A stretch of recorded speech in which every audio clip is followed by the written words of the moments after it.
Welcome, friends, to Grammar with Archie. Today, on our journey on syntax of modern English, we're going to be talking about a concept called rank shifting. But before we go on, I'd like to introduce you to the grammatical category in systemic grammar.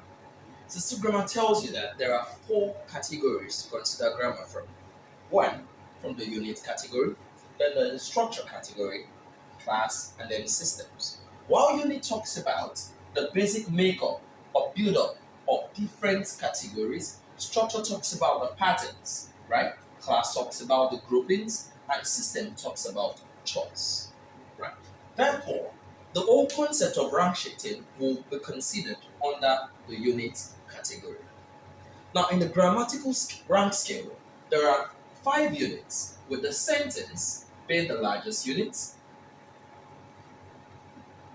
the clause being the next unit, the group or the phrase being the third unit, the word, and then the morpheme.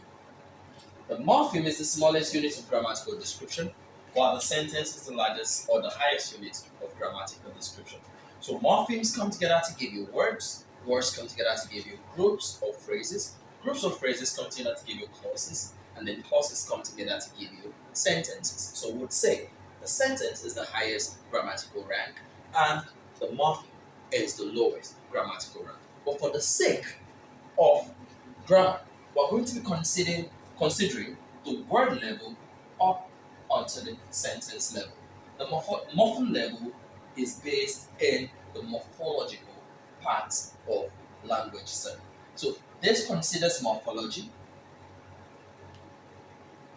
while grammar as it is would have the four of the sentence, clause, group, phrase. These two units are the major consideration here. When a group functions within another group, it is said to be called a rank shifted group.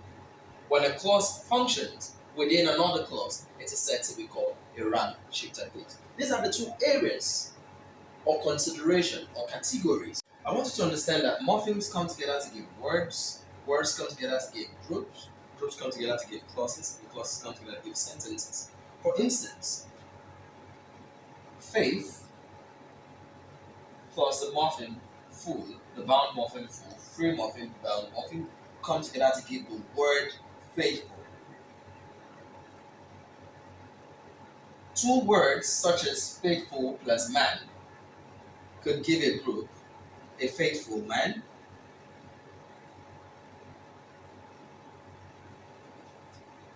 several groups such as a faithful man who eats every day.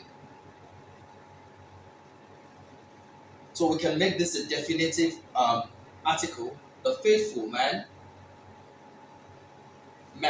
who eats every day.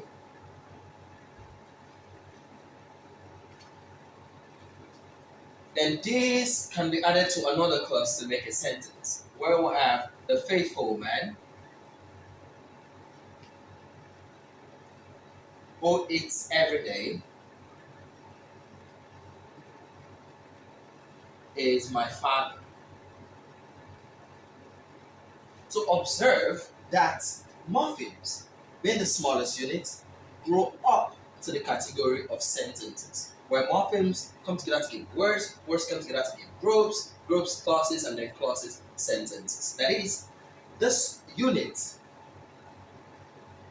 would operate under this unit, then this operates under this, then this operates under this. That is what we call the grammatical rank scale. Right.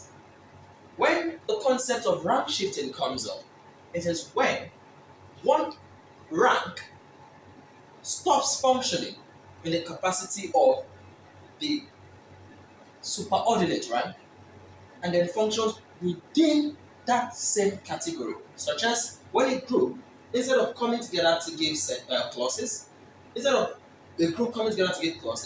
functions within group category. Instead of clauses coming together to give sentences, function within sentence. That is, a clause functions within a clause, a group functions within a group, or a clause drops its rank and functions within a group.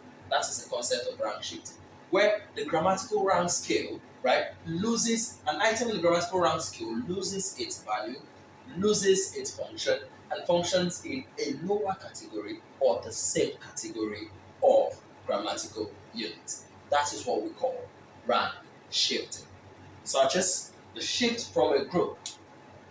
Instead of functioning in a class, the group is shifting its role and functioning within another group. Or instead of a clause functioning within a sentence, a clause is shifting its role and functioning within another clause or going down to the position of a group. That is a concept called rank shifting. I hope you got that.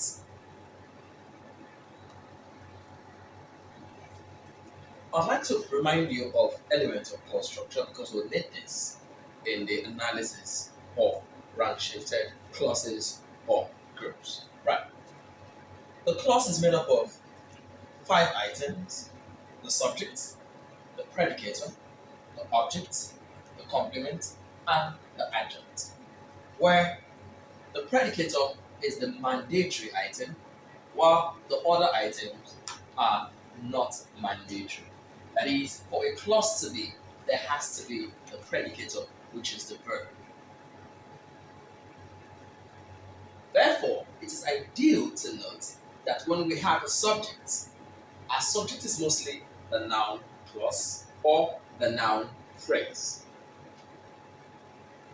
Our object is mostly the noun clause or the noun phrase.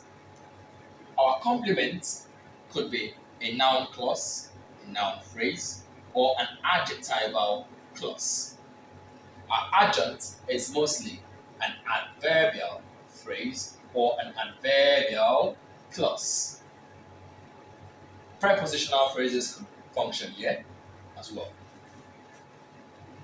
Because it is on this level that we'll realize most of our rank shifted clauses or groups.